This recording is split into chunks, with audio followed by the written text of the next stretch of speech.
আসসালামু আলাইকুম রহমতুল্লাহি ওয়া বারাকাতুহু। সুধী দর্শক, আমাদের একটু যান্ত্রিক ত্রুটি থাকায় বরাবর মতো আমরা একটু দেরিতে আসতে বাধ্য হয়েছি। তো ক্ষমা সুন্দর দৃষ্টিতে তো আমরা হোমিওপ্যাথি ফর হেলথ বিডির পক্ষ থেকে সবাইকে আন্তরিক ধন্যবাদ ও শুভেচ্ছা জানিয়ে শুরু করছি আমাদের আজকের লাইভ প্রোগ্রাম। তো আজকে আমাদের বিষয় ছিল বন্ধ্যাত্ব অর্থাৎ ইনফার্টিলিটি এবং সাথে হোমিওপ্যাথির সাথে পুষ্টির গুরুত্ব। তো এই বিষয়ে আমাদের দুইজন অভিজ্ঞ আলোচক আমার সাথে উপস্থিত আছেন।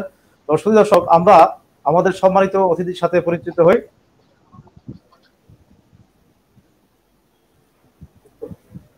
তো সুধী দর্শক, এই মুহূর্তে আমার সাথে সংযুক্ত আছেন ডক্টর মাহফুজা খানম, বিএচএমএস, ঢাকা বিশ্ববিদ্যালয়, পিজিটি মেডিসিন, প্রভাষক, Savar homeopathic medical college and hospital এবং কনসালটেন্ট হোমিওপ্যাথিক ফাউন্ডেশন হাসপাতাল, মিরপুর, ঢাকা। এবং সাথে আমার সাথে আরো একজন উপস্থিত আছেন doctor M M Ali, MPH food and nutrition, MBBS, BHMS, DFS এবং ডিএইচএমএস এবং expert in acupressure, acupuncture, meditation ও লাইফস্টাইল এবং কনসালটেন্ট হিসেবে নিয়োজিত আছেন হোমিওপ্যাথিক ফাউন্ডেশন বাংলাদেশ। তো সুধী দর্শক, আমরা আমাদের মূল যে আজকের আলোচনার বিষয় সেই আলোচনায় আমরা চলে যাই। তবে সুধী দর্শক, আমরা বর্তমান সময়ে এই সময় আমরা যে মহামারী কোভিড এর যে একটা সিচুয়েশন, এই অবস্থায় আমরা আলোচনা করে যাচ্ছি এবং পাশাপাশি আমাদের যে সম্মানিত আলোচকগণ যারা এসেছেন তারাও এই বিষয়ে আলোচনা করবেন। তো আজকে আমরা মৌলিক আলোচনা যাওয়ার পূর্বে এই মুহূর্তে আমি আমার অনুষ্ঠানটা শুরু করছি আমাদের ডক্টর এমএমআলী স্যারকে দিয়ে একটি প্রশ্ন দিয়ে। স্যার, আপনি কি আমাকে শুনতে পাচ্ছেন? ডক্টর এমএমআলী স্যার, স্যার শুনতে পাচ্ছেন আমাকে? শুনতে পাচ্ছি। হ্যাঁ, শুনতে পাচ্ছি। স্যার, আমি আপনাকে একটি প্রশ্ন দিয়ে শুরু করতে চাই। সেটা হচ্ছে এই, বর্তমান সময়ে স্যার আমরা নিশ্চয়ই আপনি লক্ষ্য করেছেন সারা বাংলাদেশে কোভিড এর কিন্তু প্রাদুর্ভাব প্রচন্ড আকারে বেড়ে গেছে এবং সীমান্তবর্তী জেলাগুলিতে কিন্তু মাত্রাতিরিক্ত ভাবে আপনার এক ধরনের কোভিড এর আক্রান্তের রোগীর সংখ্যা বেড়ে যাচ্ছে। তো এটার মূল কারণটা আপনি কি মনে করেন? যে যদিও আমরা মিডিয়ার মাধ্যমে তথ্য জানতে পারছি, কিন্তু আপনার দৃষ্টিকোণ থেকে এটা কেমন, কি মনে হচ্ছে ডক্টর এম এ স্যার? আসসালামু আলাইকুম, আমি doctor M A Ali. Thank you Habib, সুন্দর একটা প্রশ্ন করেছেন। যে কোভিড এর যে ব্যাপারটা, আমরা যদি একটু ইতিহাসের দিকে যাই, যে কোভিড এর যে এই জেনোমটা, এটা কিন্তু চীনে শুরু হয়েছে, এটা সবাই আমরা জানি। এবং চীন থেকে সারা ওয়ার্ল্ডে গেছে, এটার একটা রেকর্ড আছে এখনো সারা ওয়ার্ল্ডে। তো কোভিড যেখানে অরিজিন হলো চীনে, সেখানে কিন্তু ওরা সবার আগে, ওয়ার্ল্ডের প্রত্যেকটা দেশের আগেই ওরা লকডাউন তুলে ফেলেছে এবং তারা স্বাভাবিক জীবনযাপনে চলে আসছে। তো যেখানে সৃষ্টি হলো এবং এটার ব্যাপকতা, মহামারী ইপিডেমিক যে সিস্টেমটা সেটা চালু হলো, তারপরে কিন্তু তারাই আবার সবার আগে লকডাউন তুলে নিল। আমি খুব অবাক হই যে এই যে চীন লকডাউন তুলে নিল আগেই, সবার আগে, among the all the words in the world, all the মানে সমস্ত পৃথিবীর আগেই তারা তুললো। এটার কারণ কি? এখানে আমরা যারা নিউট্রিশনিস্ট আছি, ইমিউনোলজিস্ট আছি, এখানে অনেকগুলো ফ্যাক্টর আমি দেখেছি যে চীন এটা তোলার মানে আগেই লকডাউন তোলার পিছনে তারা যেটা কাজ করেছে সেটি হলো তারা কিন্তু এই হার্ড ইমিউনিটি যেটাকে আমরা বলি, এটার উপর কাজ করেছে। অ্যাকচুয়ালি ভাইরাস বা ব্যাকটেরিয়া এগুলো কিন্তু আমাদের শরীরে থাকবে। আমরা যদি একটু বেশি করে কথা বলতে চাই, মানে এটা ব্যাপকতাই চাই, আমাদের শরীরে মানে আমাদের যে দেহটা আছে, এই দেহটার মানে আমাদের কোষ যদি 100 ট্রিলিয়ন হয়, তাহলে ওইগুলো আরো 99 মানে ট্রিলিয়ন কোষ আছে। আর কিসের কোষ আছে? এটা জীবাণুর কোষ আছে, অসংখ্য জীবাণু। আমরা যদি এটা মাপ করি, যে আমাদের গাট আছে, যেটা জিআই ট্র্যাক্ট মানে খাদ্যনালী যে পাইপগুলো, এখানে 5.5 পাউন্ড জীবাণু রয়ে গেছে এভারেজ। এটা কম বেশি হয়। তার মানে আমাদের বডিটা কিন্তু জীবাণু দিয়ে পরিচালিত। এবং আমাদের মেন্টাল হেলথ, গাট হেলথ, স্কিন হেলথ, তারপরে আমাদের যে সিস্টেমিক হেলথ গুলো, সমস্ত কিছু ডিপেন্ড করে এদের মানে এই জীবাণুগুলোর আশীর্বাদের উপরে। এখন প্রশ্ন হলো, কোভিড এই ধরনের একটা জীবাণু, অসংখ্য প্রজাতির মধ্যে, স্পেসিসের মধ্যে কোভিড এরকম একটা জীবাণু, এবং এরকম জীবাণু পৃথিবীতে আরো অসংখ্য এসেছে, এইভাবে মহামারী আকারে এসেছে। এবং আবার সেখানে একটা হার্ড ইমিউনিটি যেটাকে বলি আমরা, অ্যাডাপটিভ বলি, এই যে ইমিউনিটি গুলো, সিস্টেম গুলো যখন একটা ডিফেন্স হয়ে স্ট্যান্ডার্ড হয় বডিতে, তখন সেটা আর অ্যাটাক করতে পারে না। প্রশ্ন হলো যে জীবাণু কিন্তু থাকবে আমাদের বডিতে, আমরা এক্সিস্ট করছি, কিন্তু এটার এগেনস্টে যে ডিফেন্সিভ মেকানিজমটা, সেটা আমরা কতটুকু করতে পেরেছি। যে দেশ বা যে জাতি এই ডিফেন্সিভ মেকানিজমটা হাইলি স্ট্যান্ডার্ড করতে পেরেছে, তার জন্য কোনো লকডাউন না। তো তার জন্য এই এই বিধিটা নেয়। হ্যাঁ, এখানে আমরা যতটা হেলথে কাজ করছি, আমরা যতটা অন্যান্য সেক্টরে কাজ করছি, ঠিক ততটা যদি আমরা এই ইমিউনিটি বুস্ট আপের বেলাটা কাজ করতাম, তাহলে কিন্তু আজকে এই খুদে করোনার ভয় মানে কোভিডের ভয় পালিয়ে বেড়াতে হতো না। আর পালিয়ে বেড়াতে রক্ষা নাই, আমি কতদূর পালাবেন, এটার কারণই এটা পালিয়ে বেরিয়ে লাভ নেই, এটাকে মোকাবিলা করাটাই হচ্ছে আসল। মোকাবেলা তো আর দা কুমড়া দিয়ে বা বন্দুক দিয়ে করা যাবে না, এটা অবশ্যই ডিফেন্স বা ইমিউনিটি সিস্টেমে আসতে হবে। ফাইনালি এই যে আমাদের যে মহামারী চলতেছে, আমি রিকোয়েস্ট করব, গভর্নমেন্টকে রিকোয়েস্ট করব এই আপনার এই মানে প্রোগ্রামের মাধ্যমে, সেটি হলো যে আমাদের ইমিউন সিস্টেমগুলো বা ডিফেন্স সিস্টেমগুলো যাতে বৃদ্ধি করা যায়, সেইটা যদি মানে প্রচন্ড ভাবে অ্যাপ্লাই করা যায় মানুষের উপরে বা জীবের উপরে, তাহলে আজকে পালিয়ে বেড়াতে হবে না, বরং এর এগেনস্টে অ্যান্টিবডি তৈরি হবে। আমরা যদি ভ্যাকসিনের কথা বলি, আজকে মানে what is the vaccine? Vaccine কিন্তু যেটা হচ্ছে সেটি হলো এটা একটা অ্যান্টিবডি তৈরি করে দেওয়া হচ্ছে, তাই না? একটা ডিফেন্স তৈরি করে দেওয়া হচ্ছে। এটা কিন্তু উচিত ছিল বডির তৈরি করা। বডিতে আপনি অবাক হয়ে যাবেন, প্রায় 87 প্রকারের ইমিউন সেল কাজ করে। আমরা শুধু আইজিজি, আইজিএম, আইজিডি তে সীমিত না, এটা একটা অনেক বড় একটা হরাইজন এই ডিফেন্সিভ মেকানিজমটা। তো এটাকে যদি এটা আবার ডিপেন্ড করে হচ্ছে হরমোনের উপরে, এটা আবার ডিপেন্ড করে হলো নিউট্রিশনের উপরে, যেটা আমাদের জন্য কাজ আসে, তাহলে এটা সম্ভব এই ডিফেন্সটাকে বাড়িয়ে আমাদের সুস্থ জাতি একটা তৈরি করা। এবং আমাদের আজকে যে কোভিড এর ভয়টা, আজকে এই লকডাউন দিতে হচ্ছে, এটা দিতে হবে না যদি আমরা এই সেগমেন্টগুলোতে how a process of boosting immunity system এটা নিয়ে কাজ করি, তাহলে কিন্তু চীনের মতো, চীন সর্বাগ্রে তুলে দিয়েছে, এই মতো করা সম্ভব। আজকে বিশ্বে কিন্তু অনেক দেশই, রাশিয়ান বেশ কিছু দেশে দেখবেন কোভিড নেই।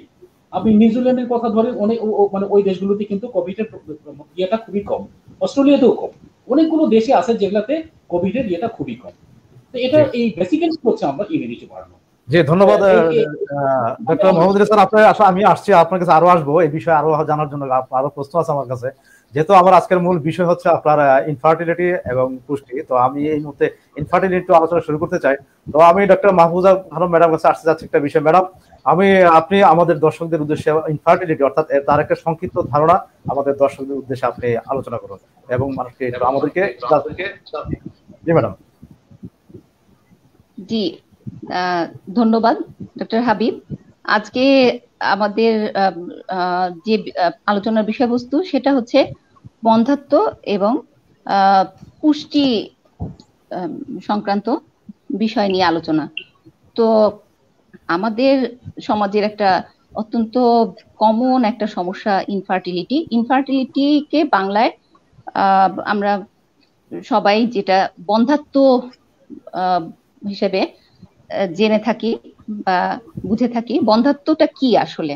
বন্ধ্যাত্বটা হলো যে কোনো একজন দম্পতি যদি 1 বছর বা তার বেশি সময়ে কোনো জন্ম নিয়ন্ত্রণ পদ্ধতি ছাড়া একসাথে বসবাসের পরেও যদি কোনো সন্তানটি না হয়, তাহলে এইটাকেই বলে বন্ধ্যাত্ব। হ্যাঁ, এই বন্ধ্যাত্বটা আমাদের সমাজের একটা অত্যন্ত একটা ইম্পর্টেন্ট সাবজেক্ট বা বিষয়, যে বিষয়টি আসলে আমাদের সবারই জানা দরকার। এই জন্য এই বিষয়টি নিয়ে আমাদের সবারই জানতে হবে যে কি, আর এবং আমাদের দেশে এই বন্ধ্যাত্বের হার হচ্ছে ইন্টারন্যাশনাল তথ্য অনুযায়ী আমরা জেনেছি যে 4%। আর একটা তথ্য অনুযায়ী আমরা জেনেছি যে সাধারণত বয়স্ক যারা, বিশেষ করে 45 থেকে 49 বছর এই বয়সের মহিলাদের ক্ষেত্রে বন্ধ্যাত্বের হার হলো 15%। হ্যাঁ, এই হারটা সাউথ এশিয়ান কান্ট্রির ভিতরে এই হারটাই হলো সর্বোচ্চ হার। তো এই বন্ধ্যাত্ব জন্য আমাদের সমাজে সাধারণত মহিলাদেরকেই বেশি দায়ী করা হয়। আসলে যে এর পিছনে শুধু মহিলারা দায়ী নয়, 50% ক্ষেত্রে মহিলারা এবং 50% ক্ষেত্রে পুরুষেরা এর জন্য দায়ী। একটা সন্তান উৎপাদনের জন্য একজন মহিলার শুধু একক অংশগ্রহণে একটা সন্তান উৎপন্ন হবে না, এই ক্ষেত্রে পুরুষেরও অংশগ্রহণ দরকার। একজন মেল এবং একজন মেল মানে পুরুষ এবং ফিমেল এবং মহিলা উভয়ের সমন্বয়ে হলো মানে একটা বাচ্চা বা একটা সন্তান তৈরি হয়। তো এই বিষয়টি এই জন্য আমাদের সমাজ সবারই জানা উচিত। আমরা সাধারণত দেখি যে মহিলাদেরকে এই বিষয়ে দায়ী করা হয় এবং এই সমস্ত কারণে মহিলারা অনেক ক্ষেত্রে দেখা যায় যে তারা মানসিকভাবে অনেক যন্ত্রণার শিকার হয়। শ্বশুর শাশুড়ি সংসারে যারা থাকে তারা সাধারণত দেখা যায় সন্তান না হলে তাকে বাজা বলে আখ্যা দেয় যে তুমি বাজা, এবং তার ছেলেকে আরেকটা বিয়ে করার কথা বলে যে আরেকটা বিয়ে করলে তাহলে তার সন্তান সন্ততি হবে। এবং এই ক্ষেত্রে অনেক ক্ষেত্রে দেখা যায় মহিলারা এইভাবে বঞ্চনার শিকার হতে হতে এক পর্যায়ে তারা আত্মহত্যাও করে ফেলে। তো এই জন্য এই বিষয়গুলো আমাদের সমাজে সাধারণ লোকজনের কাছে আমাদের সবারই এই বিষয়গুলো সম্বন্ধে যে গুরুত্বপূর্ণ তথ্য আছে সেই তথ্যগুলো জানিয়ে দেওয়া এবং সবাইকে এই বিষয়গুলোকে অবহিত করানো দরকার। আমরা ডক্টর হিসেবে আজকে এই জন্যই এই গুরুত্বপূর্ণ বিষয়টি নিয়ে আপনাদের সামনে হাজির হয়েছি।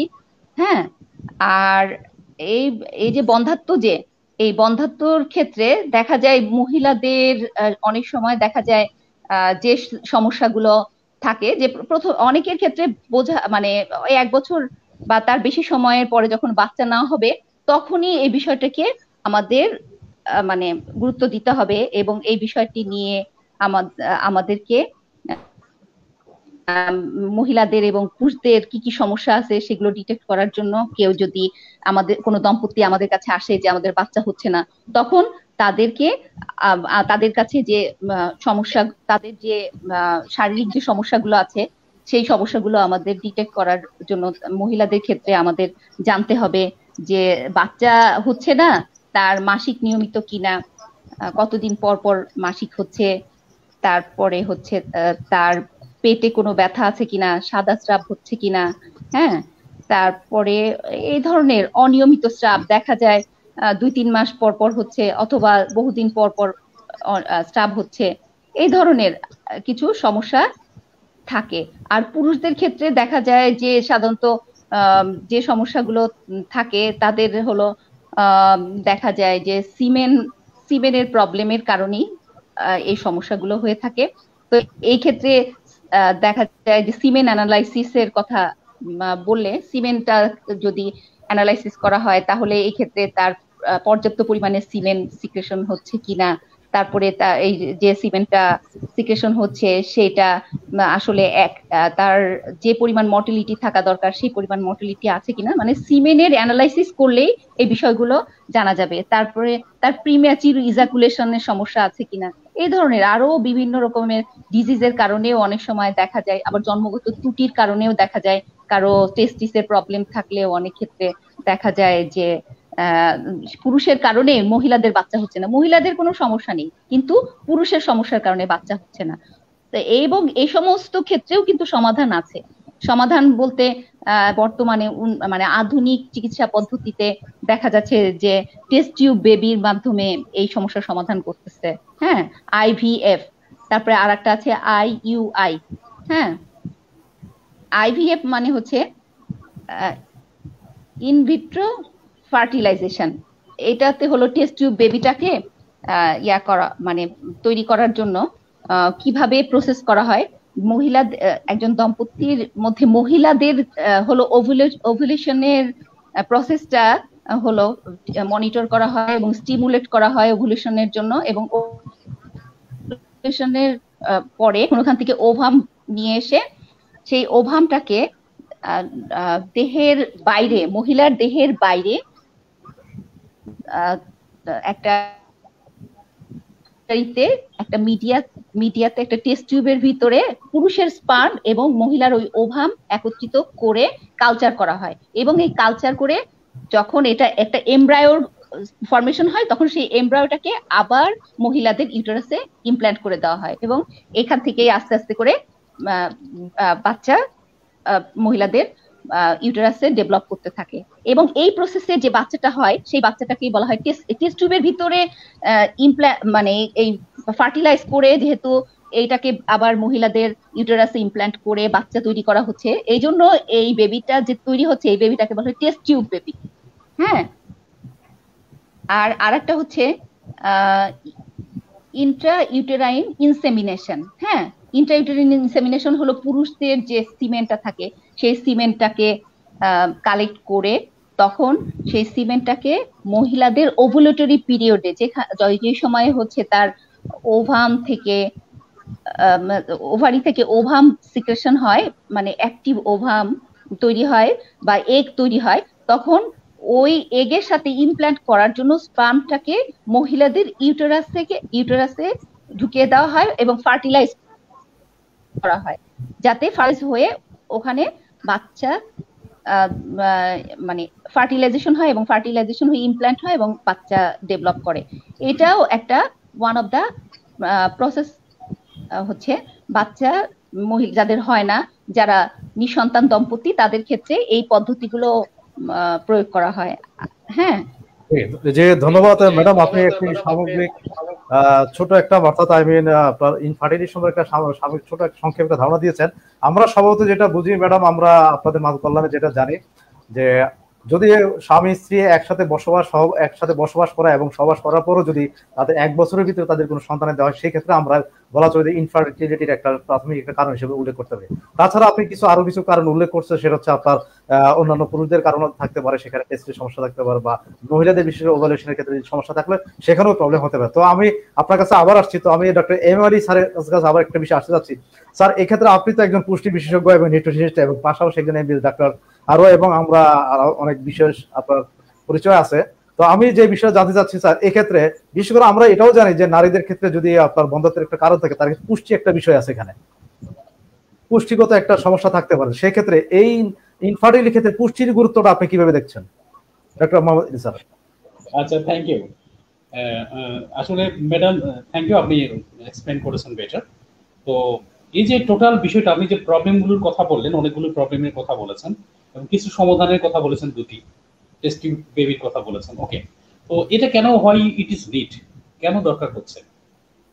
এটা এই কারণে দরকার হচ্ছে যে তার এই যে এখন যদি বলা হয় এটা পুষ্টির অভাব, এই জন্য আমরা ডেপথ নলেজ দরকার পুষ্টি সম্পর্কে, এবং প্রত্যেকটি ডাক্তারেরই দরকার। তাহলে কিন্তু আজকে এই যে আমরা ইন্টার বা আইভিএফ করছি, বা এটা করার দরকার হবে না। কেন কেন দরকার হবে না? এখানে পুষ্টির একটা বিশাল রোল আছে। কোন কোন সেগমেন্টে পুষ্টির রোল আছে এটা বলতে হলে আসতে হবে যে যে আপনি যে ওভামের কথা বলেছেন বা স্পার্মের কথা বলেছেন, এই যে একটা সিস্টেমে সেটা তৈরি হচ্ছে, এটা কি? এই ওভামটা হচ্ছে একটা কোষ, একটা সেল। এই স্পার্মটা হচ্ছে একটা সেল। এখন আমরা যদি এই সেল, মানে অন্যান্য সেলের মতো আমাদের দেহে প্রায় 200 প্রকারের সেল আছে, তার মধ্যে এটা one type of cell, lucrative cell, dedicated cell. এখন এই সেল কিভাবে তৈরি হয়, তাহলে এখানে এটা ভালো তৈরি হচ্ছে না কেন, বা ইনম্যাচিউর হচ্ছে কেন, কেন এটাকে আর ফার্টিলাইজেশন হচ্ছে না কেন, নিষেক হচ্ছে না কেন, বা সেটা ওই যে অপটিমাম টাইমে এখানে মানে ইমপ্ল্যান্টেড হচ্ছে না কেন, এগুলো অনেকগুলো ব্যাপার আছে।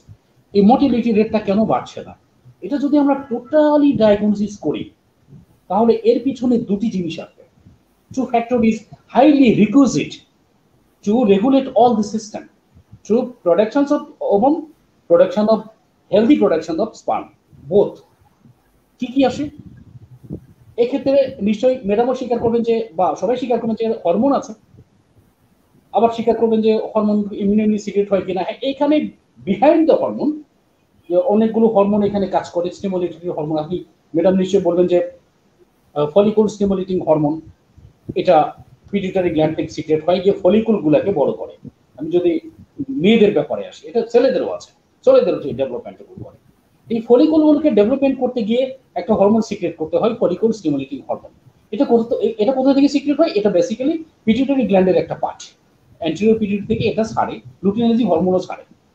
এই কিছু সংখ্যক মানুষের, মানে আমি আমার প্র্যাকটিক্যালে দেখেছি যে overall 70% infertility patient suffer from pituitary problem, 70%। কিন্তু আমরা যারা মানে পার্টিকুলারলি এই রিপ্রোডাক্টিভ সিস্টেমে কাজ করছি, এখানে তারা কিন্তু শুধুমাত্র লোকাল হরমোনগুলো দেখছি, যেমন দেখছি হতো ফলিকল স্টিমুলেটিং হরমোন, তারপর ওখান থেকে ইস্ট্রোজেনটা বের হচ্ছে, এটা দেখছি, বা এখানে ইমব্যালেন্স হচ্ছে না, সেলগুলো তৈরি হচ্ছে না, এটা খালি কাউন্টটা দেখছি আর টেস্ট করতেছি। কিন্তু এটা দেখছি না যে এই সেলটা, এই ওভামটা, এই স্পার্মটা তৈরি করার জন্য সবচেয়ে কোন সেন্টার থেকে আসছে, এটা আসলে রেসপন্সিবল কে? এটা হচ্ছে pituitary gland. It is master gland. এই ক্ষেত্রে পুষ্টির একটা বিশাল ভূমিকা আছে, কারণ এই সেলটা যখন গঠন হয়েছে, সেল পিটুইটারি গ্ল্যান্ড ওই অক্সিপিট এইখানে আছে, আপনারা জানেন, এটাও কিন্তু হরমোন দিয়ে তৈরি হচ্ছে। এই একটা প্যাকেজ ধরনের একটা গ্ল্যান্ড তৈরি হয়েছে, এটা কম্পোস্ট অফ সেল। আর এই সেল তৈরি করতে হলো আর এই হরমোন লেগেছে, গ্রোথ হরমোন লেগেছে। এটা গ্রোথ হরমোন এসেছে, গ্রোথ ফ্যাক্টর তৈরি করেছে এবং সেল তৈরি করেছে, গ্ল্যান্ডও তৈরি করেছে। ঠিক রিপ্রোডাক্টিভ সিস্টেমটাও তৈরি করেছে এই মানে গ্রোথ হরমোন। এবং এর যে স্পার্ম এবং ওভাম এটাও কিন্তু তৈরি করছে, এই যে সিমেন্ট তৈরি করছে সেটাও, প্রোস্টেট ফ্লুইডও তৈরি করছে এটাও, ভেজাইনাল ফ্লুইডও তৈরি করছে এটাও। মানে যে কোনো প্রোডাকশনের ক্ষেত্রে যেটা তৈরি করার ব্যাপার আছে সের জন্য সবচেয়ে বড় যে ভূমিকা পালন করে সেটা হচ্ছে গ্রোথ হরমোন। কিন্তু অদ্যাবধি I am shocked about that, আমি খুবই আপসেট যে অদ্যাবধি এই তৈরি করার যে হরমোনটা আছে, মেগা হরমোন, সমস্ত হরমোনকে কন্ট্রোল করে, all the endocrine system controlled by the pituitary glands, এইটাকে কিন্তু কাউন্ট করা হচ্ছে না। ফলে এখানে বড় ধরনের সমস্যাগুলো রয়ে যাচ্ছে। আজকে আইভিএফ এ যেতে হচ্ছে, আজকে ওই যে মানে ইউটেরাইন সেগমেন্টে যেতে হচ্ছে, অথবা হতাশ হয়ে সারা জীবনে থাকতে হচ্ছে। আমরা যদি ওভারঅল চিন্তা করি তাহলে কিন্তু এটা সম্ভব। হ্যাঁ, আমি আসল জায়গায় আসছি, সেটি হচ্ছে যে পুষ্টির এখানে ভূমিকা কি। খুব মিরাকেল প্রশ্ন, খুবই ডেপথ প্রশ্ন এটা। এখানে একমাত্র ভূমিকাই হচ্ছে পুষ্টি। কারণ পুষ্টি যদি একটা কোষ যদি আমরা অ্যানালাইজ করি, ধরো এটা একটা সেল, ব্ল্যাকবোর্ড থাকলে বা হোয়াইট বোর্ড থাকলে বোঝাতে হবে, একটা সেল যদি আমরা স্লাইডে নেই, মাইক্রোস্কোপে নেই, তাহলে এখানে কি পাবো? এখানে কোনো ড্রাগস পাবো, ক্লোমিফেন পাবো, বা আমরা যে যে ওষুধগুলো দিই সেগুলো কি পাবো? Never possible. এখানে পাবো বেশ কিছু পুষ্টি। একটা কোষকে যদি আমরা স্লাইডে দিই তাহলে কি পাবো? বডির যে কোনো কোষ পাবো পুষ্টি, ওভাম দিলেও পাবো, স্পার্ম দিলেও পাবো, অনেকগুলো পুষ্টি পাবো। এই যে পুষ্টি, কি কি পুষ্টি আছে? এর মধ্যে পর্যাপ্ত পানি আছে, এর মধ্যে একটা অ্যামাউন্ট পানি আছে, তারপরে প্রোটিন আছে, তারপরে ফ্যাট আছে, তারপরে হলো ভিটামিন আছে, মিনারেল আছে, এটা কন্টেন আছে, একটা রেশিও মেনটেন করে। এখন এই সেলটা যখন এই যে নিউট্রিয়েন্ট গুলো যেগুলা কন্টেন করে একটা সেল তৈরি হয়, এগুলা যদি ইমব্যালেন্স থাকে, এই পুষ্টিগুলো যদি ঘাটতি থাকে, তাহলে হরমোনও যদি ভালো থাকে, তারপরে এসে এই এই কাঁচামালগুলো, পুষ্টিগুলোর অভাবে কোষ তৈরি করতে পারে না।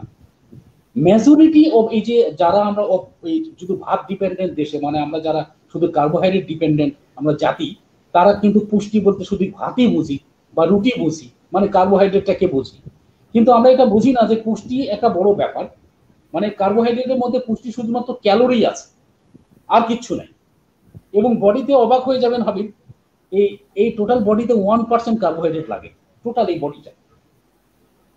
প্রোটিন লাগে 16%, ফ্যাট লাগে 15%, ভিটামিন লাগে 6%, সালফার লাগে, যেটা আমরা সালফার দেই, 1.5%, ভেরি লেস, সরি 0.2%। এই যে একটা রেশিওটা, এইটা যদি মেনটেন করা যায় তার ভেরি বিগিনিং, এটা যদি আমরা অ্যানালাইসিস করি একটা ইনফার্টিলিটিস পেশেন্টের, যদি আমরা এই কম্পোনেন্টগুলো দেখি, তাহলে তার বডিতে যেটা পাবো সেটা হলো ইমব্যালেন্স পাবো। এই ইমব্যালেন্স গুলো যদি আমরা ব্যালেন্স করতে পারি, তাহলে বডি হচ্ছে সবচেয়ে বড় ডাক্তার। পৃথিবীর সবচেয়ে বড় ডাক্তারের নাম হচ্ছে ইওর বডি। এটা রেগুলেট করতে পারে। তা যদি না পারতো, তাহলে কিন্তু যারা ইনফার্টিলিটি সাফার করছে না, তারা কেন একসাথে, আমার দাদি, আমার চাচাতো দাদি 19টা বাচ্চা প্রসব করেছে, কোনো সমস্যা নেই, নো বডি, তারপরে হাঁটে বেড়ায়, কোনো সিজন মিজার কিছু লাগে নেই, তাহলে হাইলি প্রোডাক্টিভ এবং অনেক গোল্ড মেডেল দেওয়া উচিত। আর আমাদের একখান করতে তো অস্থির হয়ে যাচ্ছি। কারণ কি জানেন? শুধু পুষ্টির জন্য। যেসব দেশে পুষ্টি নিয়ে কাজ করে, ইমিউনিটি সিস্টেম নিয়ে কাজ করে, তাদের দেশে এই ইনফার্টিলিটি রেট খুবই কম, স্ট্রেস কম, রোগ কম, কিচ্ছু নাই। আমরা বডিতে, আমি কিছুদিন আগে একটা 3D মেথডের কথা বলেছি।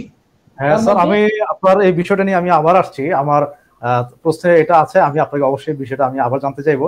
তো যেহেতু আমার ইনফার্টিলিটি, তো ম্যাডাম আমার সঙ্গে, ম্যাডাম নিশ্চয়ই আমার কথা শুনতে পাচ্ছেন। তো আমি ম্যাডাম কাছে একটি প্রশ্ন নিয়ে আসছি, সেটা হচ্ছে ম্যাডাম, মূলত ইনফার্টিলিটি আমাদের বাংলাদেশে মোটামুটি যে রেশিওটা পাওয়া যায় একেবারেই কম না বিশ্বের তুলনায়।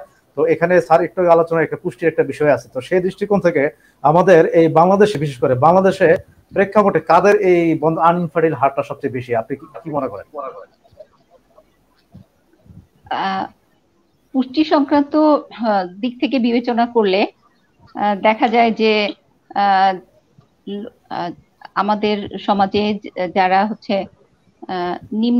নিম্নবিত্ত বা নিম্ন মধ্যবিত্ত শ্রেণী, এদের ক্ষেত্রেই পুষ্টি বিষয়টা আমার মনে হয় যে এই বিষয়টা হচ্ছে ইনফার্টিলিটির জন্য দায়ী।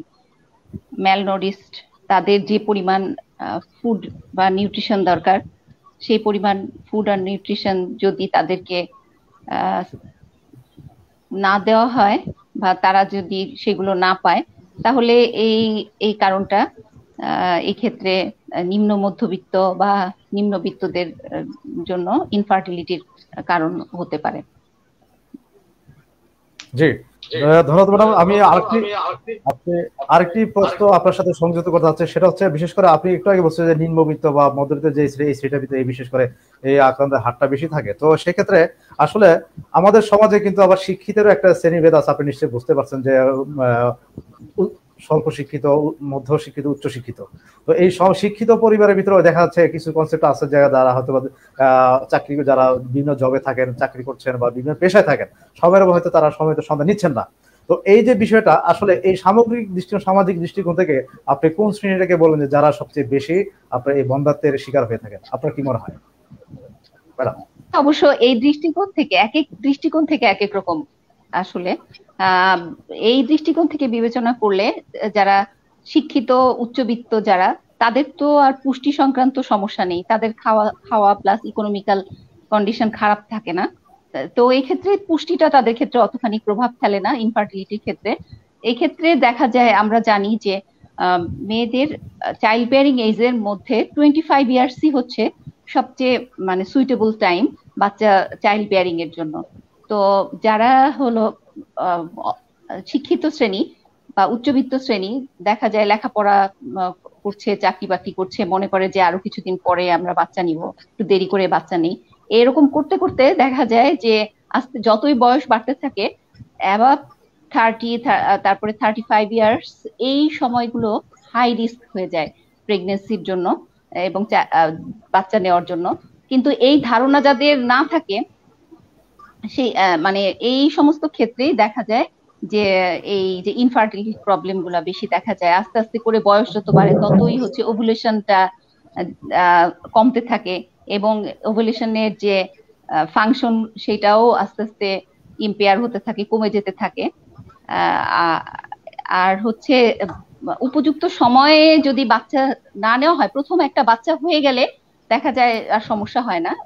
আর আর্লি এজে, সেটা আর্লি বলতে হচ্ছে 25 ইয়ার্স এর উপযুক্ত সময়, এই সময়ে যদি বাচ্চা নিয়ে নেওয়া হয়, তারপরে দেরি করে 1, 2, 3 বছর বা 4, 5 বছর পরে বাচ্চা নিলে আর সমস্যা হয় না। কিন্তু প্রথমেই যদি তারা এরকম ভাবে ইউটেরাসের রেজিস্টেন্সই ডেভেলপ করে, তারা যদি বাচ্চা না নেওয়ার জন্য বিভিন্ন ধরনের পদ্ধতি ব্যবহার করে, হ্যাঁ, তাহলে এরকম করতে করতে ইউটেরাসের রেজিস্টেন্স ডেভেলপ করে। এরকম করতে করতে দেখা যায় তারা যখন বাচ্চা নিতে চায় তখন আর সহজে তাদের বাচ্চা কনসিভ করতে চায় না, এবং ওভারি যে ওভামটা সেটা হলো দেখা যায় যে অতখানি সুইটেবল হয় না ফার্টিলাইজেশনের জন্য। এটা ওয়ান অফ দা কজ আর কি। জি, ধন্যবাদ ম্যাডাম। আরেকটি বিষয় আমি আপনাকে প্রশ্ন করতে চাচ্ছি, সেটা হচ্ছে ম্যাডাম, বিশেষ করে আপনি আলোচনায় কিন্তু অলরেডি আলোচনা করতে, বন্ধ্যাত্ব শুধুমাত্র যে নারীদের হয় তা না, পুরুষদের একটা বিষয় থাকে এখানে। তো আমাদের পুরুষদের বন্ধ্যাত্বের ক্ষেত্রে বিশেষ করে সামাজিক কোন কারণটা বেশি আপনি বিশেষ আপনার দৃষ্টিগোচর বা উল্লেখযোগ্য মনে করেন? আমাদের সমাজের সামাজিক প্রেক্ষাপটে যে জিনিসটা আমার কাছে বেশি দৃষ্টিগোচর মনে হয়, আমাদের সমাজে বর্তমানে দেখা যাচ্ছে যে সামাজিক সমস্যাটা প্রকট আকার ধারণ করেছে, সেটা হচ্ছে মাদকাসক্তি। এই মাদকাসক্তিটা একটা ইম্পর্টেন্ট রোল প্লে করে, একটা গুরুত্বপূর্ণ ভূমিকা পালন করে এই ইনফার্টিলিটির ক্ষেত্রে।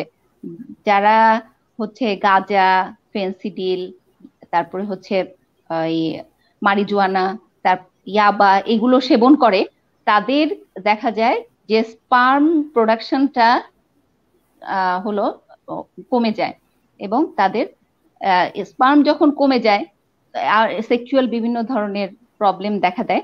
এই সমস্ত কারণে দেখা যায় তাদের স্পার্মের প্রবলেমের কারণেই ইনফার্টিলিটি দেখা দিতে পারে পুরুষের ক্ষেত্রে। জি, ধন্যবাদ। আরেকটি বিষয় আপনার সাথে আরেকটি বিষয় আমি সংযুক্ত করতে চাচ্ছি, এটাই যে ম্যাডাম, বিশেষ করে আমরা এই ইনফার্টিলিটির ক্ষেত্রে গ্রামের আমার বিশেষ করে শহর বা গ্রামের কারা বেশি আপনার দেশে কোন রেশিওটা সবচেয়ে বেশি, যে যারা ইনফার্টিলিটি ভোগে আর কি, অর্থাৎ তারা শিকার হলো এই ইনফার্টিলিটি সমস্যায় বেশি ভুগে। দেখা যায় গ্রামে তো সাধারণত অল্প বয়সেই মেয়েদেরকে বিয়ে দিয়ে দেওয়া হয়, যার কারণে তাদের রিপ্রোডাক্টিভ এইজটা অনেক বেশি থাকে। অল্প বয়সে বিয়ে দেওয়ার কারণে দেখা যায় দীর্ঘদিন সময় থাকে, এই দীর্ঘদিন সময়ে দেখা যায় তাদের ফার্টিলিটি টাইমটাও বেশি থাকে। আর শহরে দেখা যায় মেয়েদের এমনিতেই লেখাপড়া করতে করতে 25 থেকে 28, 30, 31, 2, 33, 4 এরকম এজেও দেখা যায় অনেকের বিয়ে হয়। কিন্তু আসলে উপযুক্ত সময় যেটা ফার্টিলাইজেশনের জন্য, সেই সময়টা তারা পার করে দেয় দেখা যায় লেখাপড়া করতে করতে, বা কেউ লেখাপড়া শেষ করার পরে বিয়ে হলেও তারা মনে করে যে আরো কিছুদিন পরে আমরা বাচ্চা নেই, বাচ্চা নেওয়াটা এখন আমাদের সময় না, আমরা আর কিছুদিন আমরা একটু ফ্রি থাকবো। এরকম করতে করতে দেখা যায় যে শহরের মেয়েদের ক্ষেত্রে পরবর্তীতে আর বাচ্চা কনসিভ করতে চায় না, মানে বাচ্চা হতে চায় না, ইনফার্টিলিটি ডেভেলপ করে। হ্যাঁ, তার ইউটেরাসের রেজিস্ট্যান্স পাওয়ার ডেভেলপ করে, তখন স্পার্মটাকে সে নিতে পারে না। এরকম কারণের জন্যই পরবর্তীতে দেখা যায় যে তার ইনফার্টিলিটিটা হয় এবং সহজে কনসিভ করতে চায় না। এমনিতেই তো আসলে বেশি বয়স হয়ে গেলে মেয়েদের হচ্ছে দেখা যায় যে ওভুলেশন যে প্রসেসটা সেটা আস্তে আস্তে কমে যেতে থাকে, ওভাম তৈরির ক্ষমতাটা কমে যেতে থাকে। তো এখানে অ্যাক্টিভ ওভাম যেটা দিয়ে হলো ফার্টিলাইজেশন হবে, সেই ওভামটা ওই পরিমাণে থাকে না স্পার্মের সাথে ফার্টিলাইজ হওয়ার জন্য। এজন্যই এই ক্ষেত্রে দেখা যায় বেশি ইনফার্টিলিটি দেখা যায়, শহরেই বেশি ইনফার্টিলিটি দেখা যায়, আমরা দেখি গ্রামের তুলনামূলক অনেক কম। জি জি, ধন্যবাদ ম্যাডাম। একটা বিষয় আপনার দ্বারা পরিষ্কার, যেটা বিশেষ করে গ্রামের মেয়েদের তুলনায় শহরে এটা একটা প্রবলেম বেশি থাকে। তো আর যাই হোক ম্যাডাম, আমরা এই মুহূর্তে আমি ডক্টর এম স্যার কাছে, স্যারকে আপনি শুনতে পাচ্ছেন? হ্যাঁ, শুনতে পাচ্ছি স্যার। আমি বিশেষ করে আপনার পুষ্টি, যেহেতু আপনার পুষ্টি বিষয়ক আলোচনা, তো আমি পুষ্টির 3D যে আপনার অবজেক্ট আছে সেই বিষয় সম্পর্কে আমরা একটু সাধারণ দর্শক যদি আপনি বলতেন। 3D। Thank you madam. একটা কথা বলেছেন একটু আগে, সেটি হচ্ছে যে এই 3D দেওয়ার আগে আমি 1 মিনিট ওনার এটা বলি যে যেটা অনেকেই এই পরিসংখ্যানটা চার্জ হচ্ছে না কেন, পরিসংখ্যানটা যেটা উনি বলেছেন সেটা হচ্ছে যে পড়তে পড়তে বয়স হয়ে যাচ্ছে, তারপরে তার হচ্ছে না, মানে বাচ্চা হচ্ছে না। এখানে পুষ্টির একটা বিশাল ব্যাপার আছে, অনেক বড় ব্যাপার আছে। মানে সেটা হলো যে তার পুষ্টি যখন উনি ওনার যে আরেকটা বিষয়, পুষ্টি কিন্তু শুধুমাত্র মানে ভালো ভাত খায়, রুটি খায়, এগুলা না। ইনোসিটল নামে একটা পুষ্টি আছে, আমি 3Dর কথাটা পরে বলছি। ইনোসিটল নামে একটা মিনারেল আছে, যেটা পলিসিস্টিক ওভারি সিনড্রোম একটা বড় কারণ। ম্যাডাম, আপনি অবশ্যই জানেন যে এই পলিসিস্টিক ওভারি সিনড্রোম মেজরিটি হচ্ছে এবং আটকে যাচ্ছে, একটু বয়স হলেও সেটা হচ্ছে। ইনোসিটল একটা বড় ফ্যাক্টর, ক্রোমিয়াম একটা বড় ফ্যাক্টর, অ্যান্টিঅক্সিডেন্ট একটা বড় ফ্যাক্টর। এই পুষ্টিগুলো যারা প্রপারলি পাচ্ছে না, তাদের হরমোন সিনথেসিস একটা বড় ফ্যাক্টর। অসংখ্য একটা প্যাকেজ, শুধু ভাত না। উই আর নট মানে ডিপেন্ড অন ভাত। ভাত ছাড়া বাকি যে নিউট্রিয়েন্ট গুলো নিতে হবে, চার্জ হচ্ছে না। আচ্ছা, সরি, তো সেটা কিন্তু নিতে হবে। এই বিষয়টা আমি সরি যে আমার এখানে চার্জ একটু দরকার ছিল। তো এই পুষ্টিগুলো নেওয়াটা খুব জরুরি, পুষ্টিগুলো নেওয়া খুবই জরুরি ইনফার্টিলিটির জন্য, যে বয়সে হোক। বয়সের জন্য ব্যাপার আছে, আপনি 52 বছরেও বাচ্চা কনসেপ্ট করে, কোনো ব্যাপার না। 60 ইয়ার্সেও করে, এবং সেটা মাসিক চলতে থাকে, যদি আপনারা এই মাস্টার প্ল্যানটাকে ঠিক মতো চালু রাখতে পারি, পুষ্টি ঠিক মতো থাকে, তাহলে বড়ই ব্যাপার না। হাওয়া আলাইহিস সালামের আরো ছিল, আমাদের মা আছে না, ওনার আরো ছিল, আরো অনেক বছর ছিল, ব্যাপার না। আচ্ছা, এখন আসি 3D-তে। তো ফাইনালি একটা জিনিস দাঁড়ালো, ageing is not a fact, time age is not a fact. Fact is a তার নিউট্রিশনের বুস্টিং কিনা বডিটা, পুষ্টিতে বুস্টিং কিনা বডিটা, সেটাই হলো ফ্যাক্টর। এখন অনেকে দেখবেন, আমার কাছে অনেক পেশেন্ট আসে যারা 30 বছর থেকে মেনোপোজাল সিনড্রোম, তাহলে এখন কি বলবেন? 35 বছরে মেনোপোজাল মানে মেনোপোজাল সিনড্রোম, তাহলে কি হবে? তাহলে হলো না, তার বডিতে তার আগেই এজিং শুরু হয়ে গেছে, মানে তার গ্রোথ হরমোন সাপ্রেশন শুরু হয়ে গেছে। এই হলো ব্যাপার। যা হোক, তো এখানে 3Dর একটা কথা বলি। 3D হচ্ছে যে 3টি ডি। একটি হচ্ছে ড্রাগস, মানে মেডিসিন দিতে হবে, সেকেন্ডলি হচ্ছে ডায়েট, এবং থার্ড হচ্ছে ডিসিপ্লিন। এই তিনটা যদি সমন্বয় থাকে তাহলে এই রোগ ভালো করা সম্ভব, ইনক্লুডিং ইনফার্টিলিটি, যে কোনো রোগ, সেটা ডায়াবেটিস, যে কোনো এনি ডিজিজ। এই ডিজিজই ঘটছে হলো এই দুটো ভিড় জন্য, একটা হলো ডায়েট আর একটা ডিসিপ্লিন। এটার মেজরিটি কজই হচ্ছে, ডিজিজের কজই হচ্ছে এটা, এই ডায়েট এবং ডিসিপ্লিন। তারপরে যদি ডায়েট ডিসিপ্লিনের দেওয়ার পরেও যদি রোগ ভালো না হয় বা কিছুটা ঘাটতি থাকে, এদিকে ইমিউনিটি সিস্টেমটা বুস্ট হতে থাকবে। তারপরে ড্রাগসের ব্যবহার আছে। ড্রাগসের ব্যবহারটা হলো 3 নম্বরে, মানে শেষের দিকে। আমরা যে ড্রাগসই দেই না কেন, কারণ বডির, আচ্ছা, সবচেয়ে বড় ওষুধ যেটা, বড় ড্রাগস হচ্ছে ফুডস। পৃথিবীর শ্রেষ্ঠ যে মেডিসিন, মানে বেস্ট মেডিসিন, সেটি হচ্ছে খাদ্য। পৃথিবীর বেস্ট মেডিসিনের নাম হচ্ছে খাদ্য। তাহলে আমি আবার কোন ড্রাগস দিব? আমি সেটা মেড ইন আল্লাহ, আল্লাহ পাক নিজে তৈরি করেছেন। সেটাই হলো আল্লাহ পাক এই সিস্টেম তৈরি করেছেন। এবং এই মানে ডায়েট নামের যে খাদ্য, যেটা ওষুধ, বডির ওষুধ, সেটাও তৈরি করেছেন। সো ডায়েট, এবং এটা কিভাবে ডায়েটটা খাবেন, কতটুকু খাবেন, কি পরিমাণে খাবেন, এটার জন্য ডিসিপ্লিন দরকার। এই কোয়ান্টিফাইটা করাটা খুব জরুরি। আমরা কতটুকু কার্বোহাইড্রেট নেব, কোন সোর্স থেকে নেব, তারপরে কতটুকু আমরা ফ্যাট নেব, কতটুকু আমরা ভিটামিন নেব, ভিটামিনের হরাইজন আছে, মিনারেলের হরাইজন আছে, কতটুকু আমরা পানি নেব, পানি, ওয়াটার, কতটুকু আমরা অক্সিজেন নেব। আমি অনেক পেশেন্ট দেখছি যাদের হাইপক্সি, শহরের মেয়েরা অনেকে দেখা যায় যারা ইনফার্টিলিটি, তারা দেখবেন একদম সেডেন্টারি লাইফ লিড করে, তাদের অক্সিজেন কন্টেন্টটা তাদের ওই ইয়েতে কম।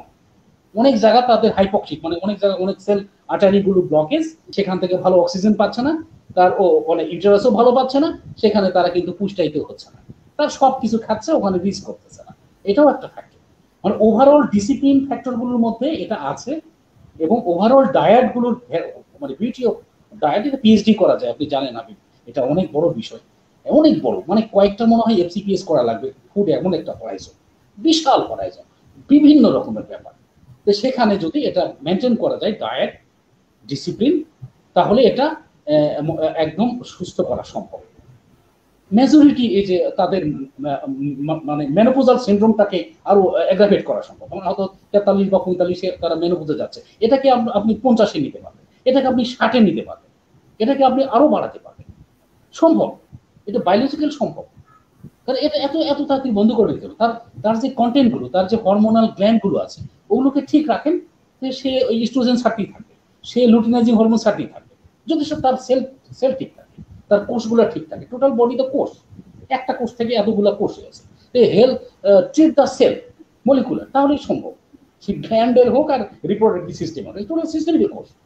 এই কোষগুলোকে আমরা এই ধরে ধরে যদি পুষ্টায়িত করি ডায়েট থেকে, এবং এই ডিসিপ্লিন গুলো যদি ঠিক মতো মেনটেন করে, তার ঘুমের প্যাটার্ন, তার পানি খাওয়ার প্যাটার্ন, তার এক্সারসাইজের প্যাটার্ন,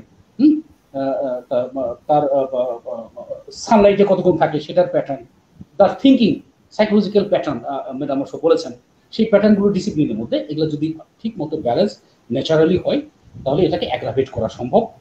আমি স্যারকে আপনার আলোচনার সূত্র ধরে একটা প্রশ্ন করতে যাচ্ছি স্যার, সেটা হচ্ছে এই যে আমরা বিশেষ করে শহরে অঞ্চলে যারা বসবাস করে, হয়তো তাদের খাদ্য তালিকায় বিশেষ পুষ্টিকর খাবার বা অন্যান্য খাবার, বিশেষ করে একটা মধ্য শ্রেণী বা উচ্চ মধ্যবিত্ত শ্রেণী যারা আছে, তারা এই পুষ্টিকর খাবারগুলো হয়তো খাওয়ার যোগ্যতা রাখে বা তাদের সেই সামর্থ্য আছে। কিন্তু আমাদের অধিকাংশই শহরের বাইরে যারা আছেন, তাদের পুষ্টিকর খাদ্য বা যে সার্ভিসটা, যে সরবরাহটা সেভাবে নাও হতে পারে, অথবা তারা দেখা যাচ্ছে তাদের পুষ্টিগুণ যেটা শারীরিক সংগ্রহ, তাদের যে নিজস্ব যে এরিয়া আছে সেখানে তারা কালেক্ট করে বা খাদ্য গ্রহণ করে।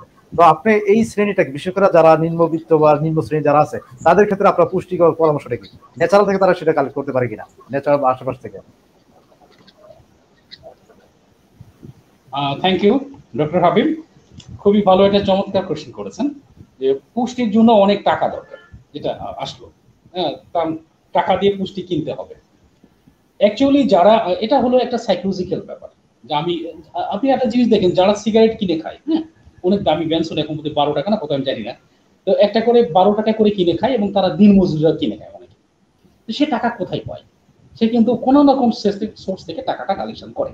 আবার অনেকে ওই 1 কেজি চালও কিনে বা কিছু বাজার সৌদা করে। এখন এই যে এই মাইন্ডসেটের একটা বিষয়, যে এটা টাকা লাগে, ওর পুষ্টি কিনলে টাকা লাগে, এটা একটা মাইন্ডসেটের বিষয়। এটা আসলে জাতীয় সমস্যা, মাইন্ডসেট। পুষ্টির জন্য যেমন ধরুন যে প্রতিদিন ওয়াটার সলিউবল ভিটামিন দরকার। আমাদের সবচেয়ে বড় বিষয়টা হচ্ছে, জাতীয় প্রবলেমটা যেটা, সেটা হলো ওয়াটার সলিউবল ভিটামিন গুলো আমরা এনশিওর করি না। যেমন ভিটামিন বি কমপ্লেক্স আছে, ভিটামিন সি আছে, এটা রেগুলার দরকার বডিতে। প্রত্যেকটা ডক্টরে, ইচ এন্ড এভরি ডক্টর, প্রত্যেকটা মানুষ, প্রত্যেকটা বাচ্চা, প্রত্যেকটা বুড়োর এই দুটো ভিটামিন দরকার। এটা এটা রিসোর্স আমাদের আল্লাহ পাক প্রচুর দিয়েছে। আপনি এই সময় দেখেন, এই সময় সিজনে আমি আজকে ডক্টর হাবিব, আমি আজকে লেবু কিনেছি 10টার দাম 10 টাকা। সো এটা কোনো খুবই এক্সপেন্সিভ বিষয় না। এখন একটা পেশেন্টকে যদি আমি রেগুলার লেবু বা ভিটামিন সি কন্টেনিং খাবার দিই, তারপরে বি কমপ্লেক্সের সবচেয়ে বড় ধরনের ঘাটতি এটা মাইন্ডসেট এবং আমাদের টোটাল মানে যে সিস্টেমের লসের, সেটা হলো যে আমরা গমটা খাই, আটার যে গমটা, সেই গমটা যদি রিফাইনটা না খাই, রিফাইনটা না খেয়ে যদি খোসা সহকারে খাই, তাহলে কিন্তু ভিটামিন বি কমপ্লেক্সটা পেয়ে যাব। আমরা কি খাচ্ছি আমাদের জাতীয় সিস্টেমের মধ্যে, যেটা গরিব মানুষরা যদি এই খোসা সহকারে গমটা ভাঙে খাই, অথবা আগেকার মানুষের মতো ঢেঁকি ছাটা চাল, মানে খোসা উপরে চালের শোকলা যেটা আছে লালটা, এই লেয়ারটা খাই, তাহলে বি কমপ্লেক্সের অভাব হবে না। আরো দুটো, তাহলে এটা কিন্তু ইজিলি প্রসেসিং জনিত কারণে হচ্ছে না। ওনারা প্রসেসিং খাবার ওই পুষ্টি থেকে, বা দেখুন বিভিন্ন কোম্পানি, আমি নাম বলতে চাই না, তারা রিফাইন করে মানে খোসাটা ফেলে দিয়ে গরুর জন্য রেখে দেয়, আর ওই শুক্লাটা, কার্বোহাইড্রেটটা ফর্সা করে আমাদের মিসেসরা ফর্সা দেখে, ওইটা মানে শুধু carbohydrate, divide of the vitamin mineral amino acid, ওইটা খায়। এখন এই যে এটার জন্য ঘাটতি হচ্ছে, তার সিস্টেম লসের জন্য ঘাটতি হচ্ছে। সে কেন এটা করছে? আমরা কেন এটাকে অ্যাভয়েড করছি না? এবং আমরা আরেকটা বিষয় ভিটামিন বি কমপ্লেক্স হারাই, সেটি হচ্ছে শোকলা, মানে যে খোসা আছে না, পটলটা মনে সম্ভবত ম্যাডাম ওটা সিলে, আগে সিলে খোসাগুলো ফেলে দিয়ে, আমি জানি না, ডোন্ট মানে অন্য কিছু মনে করবো না ম্যাডাম, আমার মিসেস তাই করে, শোকলাটা ফেলে দেয়। ভিটামিনটা কোথায় থাকে? ইমিউনিটিটা কোথায় থাকে? আল্লাহ পাক যে ওষুধগুলো দিয়েছে, food is the best medicine, তো সেখানে ফুডগুলো তো আসল জিনিসগুলো ফেলে দিচ্ছি। পেঁপেটা কি করি, আস্তে করে ছিলে ফেলি, আলুটা আস্তে করে ছিলে ফেলি, কেন? এটা এটা আল্লাহ পাক কি মানে ফেলে দেওয়ার জন্য? এই খোসাটার মধ্যে, এই আলুর খোসার মধ্যে, এই পেঁপের খোসার মধ্যে, এই পটলের খোসার মধ্যে প্রচুর পরিমাণে এনজাইম, প্রচুর পরিমাণে অ্যামাইনো অ্যাসিড, প্রচুর পরিমাণে ইমিউনোগ্লোবুলিন দেওয়া আছে। তো গরিব মানুষরা যদি একটা জিনিস আমরা মেসেজটা দিতে পারি তাদেরকে, ডক্টর হাবিব, সেটি হচ্ছে এইটা ছুঁয়া যাবে না, এইটা ভাজা যাবে না, এটাকে প্রসেসিং জনিত লস করা যাবে না, তাহলে তাদেরকে কিনতে হবে না, কিনতে হবে না। এবং এর মাসিক রেট মানে এর মানে মেনোপজাল ইয়েটা বেড়ে যাবে। খাওয়া শুরু করেন এবং কাঁচা খাই না। আর দুটো ফলের জন্য আমি কথা বলবো, সেটি হচ্ছে এই প্রসেসিং খাবারগুলো অ্যাভয়েড করতে হবে এবং এটা র খেতে হবে। আরেকটা জিনিস খোসা সহকারে খেতে হবে। আরেকটা বিষয় হচ্ছে প্রসেসিংটা, রান্নাটা করবেন। আচ্ছা, রান্নার ব্যাপারে বলি হাবিব, সেটি হচ্ছে গরিব মানুষের জন্য এটা মেসেজ দিয়ে দিবেন।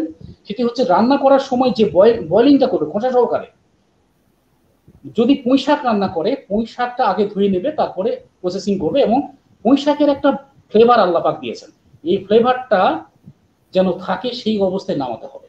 এবং এটা নেভার ফ্রাই, কখনোই ভাজা যাবে না। যদি ফ্রাই করে খায়, ভাজা করে খায়, তাহলে কিন্তু উনিও ভেজে যাবে, ভিটামিন গুলো নষ্ট হয়ে যাবে। এটা ঝোল করে খেতে হবে। এই প্রসেস জনিত কারণে তারা ভিটামিন লস করছে। হ্যাঁ জি, ধন্যবাদ স্যার। আসলে মূলত আমি কথা বলবো, শেষ করে দিব। সেটি জি জি জি বলুন স্যার। আসেন, ওকে ওকে, জি বলুন। এটা বলে শেষ করি। সেটা হলো গরিব মানুষের জন্য আর দুটো খাবার আছে। সেটি হচ্ছে কলা খাবেন। কলা কিন্তু প্রচুর পাওয়া যায়, অল্প দামে পাওয়া যায়। এই ভাত না খেয়ে কলাটা মানে ওই ভাতের টাকা দিয়ে কলা কিনে খান, অথবা একটা গাছ লাগিয়ে খান, ভালো হবে। কলা এবং পেঁপে এই দুটা বেস্ট খাবার। একটা জিনিস জানেন, আল্লাহ পাক কিন্তু কলা এবং পেঁপে এই দুটো 12 মাস দেয়। কেন দেয়? এইটার জন্য, সুস্থ থাকার জন্য। তাহলে জি এগুলা জি খেলেই যথেষ্ট, খোসা মাছ ছিললেই যথেষ্ট, এই এনাফ ভিটামিন পেয়ে যাবে।